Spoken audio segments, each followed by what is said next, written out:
இலங்கை கடற்படையால் சுட்டுக் கொல்லப்பட்ட மீனவரின் உடலை வாங்க மறுத்து மீனவர்கள் தொடர் போராட்டத்தில் ஈடுபட்டு வருகின்றனர். இது குறித்த கூடுதல் விவரங்களை அங்கிருக்கும் நமது செய்தியாளர் ஹரியிடம் கேட்கலாம். ஹரி, மீனவர்களின் தொடர் போராட்டத்தின் தற்போதைய நிலை பற்றி சொல்லுங்க. 3 கோரிக்கைகளை மீனவர்கள் முன்வைத்திருக்கிறார்கள். விவரங்கள் என்ன?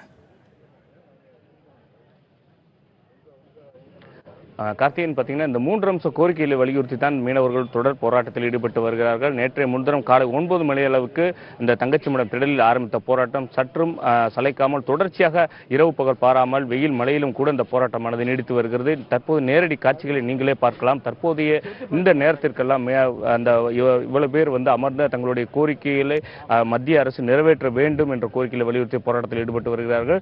முக்கியமாக 3 அம்ச கோரிக்கைகளை வைத்திருக்கிறார்கள். ஒன்று இந்த செயலில் ஈடுபட்ட இலங்கை கடற்படையை கைது செய்து தமிழக சிறையில் அடைக்க வேண்டும். மற்றொன்று கச்சத்தீவை மீட்க வேண்டும். கச்சத்தீவை மீட்டால் தான் நிரந்தரமாக அந்த பிரச்சனைக்கு தீர்வு கிடைக்கும் என்று தெரிவித்திருக்கிறார்கள். இரண்டாவதாக, இந்த இனிமேல் இதுபோன்ற நிகழ்வுகள் நடக்காது என்பதை உறுதி கொடுப்பதற்காக வெளியுறவுத்துறை அமைச்சர் சுஷ்மா சுவராஜ் நேரடியாக போராட்ட களத்தில் இந்த உறுதி கொடுக்க வேண்டும் என்று தெரிவித்திருக்கிறார்கள். இந்த 3 அம்ச கோரிக்கை வலித்து தான் இந்த ஒரு போராட்டம் தொடர் போராட்டமாக ஈடுபட்டு வருகிறார்கள். இவருடைய பொறுத்தளவுக்கு இந்த கோரிக்கையில் நிறைவேற்ற வேண்டும் என்பதுதான் அவருடைய உறுதியாக இருக்கிறார்கள் கோரிக்கையிலே. அதே நேரத்தில் மரணமடைந்த சுட்டுக் கொல்லப்பட்ட பிரிட்ஜோவின் உடல் அரசு மருத்துவமனை ராமேஸ்வரத்தில் இருக்கிறது. அந்த உடலை வாங்க மறுத்திருக்கிறார்கள். தொடர்ச்சியான போராட்டம் 3வது நாளாக நீடித்து வருகிறது. இவர்கள் போராட்டத்திற்காக ஆதரவாக பல்வேறு கட்சிகளை தலைவர்கள் மட்டுமல்லாது பிரமுகர்கள் மட்டுமல்லாது அமைப்புகளைச் சேர்ந்தவர்கள் ஏராளமானோர் வந்திருந்தாங்க.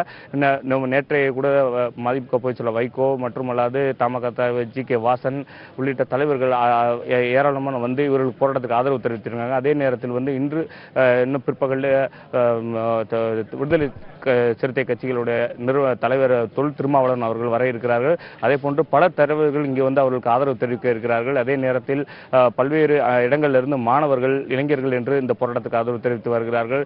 தவிர நேற்று கூட ஜெகதாப்பட்டினம் உள்ளிட்ட பல்வேறு இடங்களிலிருந்து மீனவர்கள் இவர்கள் போராட்டத்துக்கு ஆதரவு தெரிவித்து வராங்க.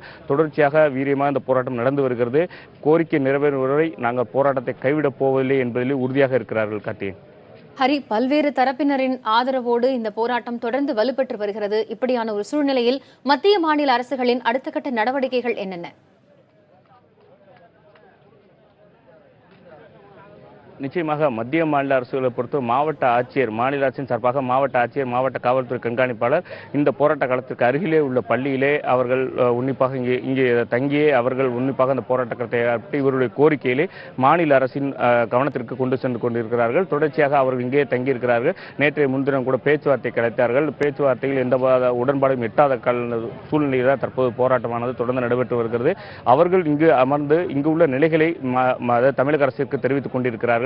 அதே போல மாநில இந்திய அரசுடைய உளவுத்துறை பிரிவு அதிகாரிகளும் இங்குள்ள நிலைகளை அவ்வப்போது இந்திய அரசுக்கு தெரிவித்துக் கொண்டிருக்கிறார்கள். இதுவரை இந்திய அரசின் சார்பாக, அதாவது யாருமே இதுவரை மத்திய அரசின் சார்பாக யாரும் வரவில்லை. இந்த போராட்டத்துக்கு ஈடுபட்டவருடைய அழைத்து பேசுவதற்கோ இல்லை அடுத்த நடவடிக்கையிலே அவர்கள் எடுத்துள்ள நடவடிக்கைகளை தெரிவிப்பதற்கோ யாரும் வரவில்லை. மாநில அரசு சார்பாகத்தான் தொடர்ச்சியாக இங்கு பாதுகாப்பும் கொடுக்கப்பட்டிருக்கிறது. பேச்சுவார்த்தை நடைபெற்று வருகிறது. காயத்ரி.